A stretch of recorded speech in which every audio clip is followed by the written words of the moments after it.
c'est une première pour Ahmed Al-Shara. Il a été reçu hier au Kremlin par Vladimir Poutine. Objectif affiché de cette rencontre, redéfinir les relations entre la Syrie et la Russie. Nous essayons de restaurer et de redéfinir d'une manière nouvelle la nature de ces relations afin qu'il y ait une indépendance pour la Syrie, une Syrie souveraine, ainsi que son unité et son intégrité territoriale et sa stabilité sécuritaire, laquelle est liée à la stabilité régionale et internationale. En Russie, nous n'avons jamais entretenu de relations avec la Syrie liées à notre situation politique ou à nos intérêts particuliers. Au fil des décennies, nous avons toujours été guidés par une seule chose, les intérêts du peuple syrien.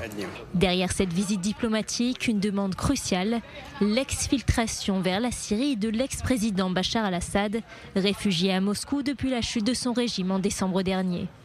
Selon des sources syriennes, Ahmed Al-Shara a demandé à Vladimir Poutine de remettre à la justice syrienne tous ceux qui ont commis des crimes de guerre et se trouvent aujourd'hui en Russie, à commencer par Bachar al-Assad. Mais pour Moscou, la question reste délicate. La Russie protège encore Assad et sa famille, installés dans un appartement luxueux à Moscou, sous la garde de ses services de sécurité. Moscou, de son côté, temporise. Le chef de la diplomatie russe, Sergueï Lavrov, a répété que l'ancien président et sa famille avaient été accueillis pour des raisons purement humanitaires. Au-delà de cette demande d'exfiltration, la rencontre a aussi porté sur l'avenir des relations russo-syriennes. Al-Shara a assuré vouloir redéfinir les liens entre Damas et Moscou, tout en confirmant le maintien des bases militaires russes de Khmeimim et Tartous, essentielles pour les opérations russes dans la région.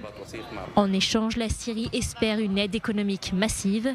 Selon Reuters, Damas a aussi demandé à Moscou un appui face à Israël, notamment pour contrer la création d'une zone démilitarisée dans le sud du pays.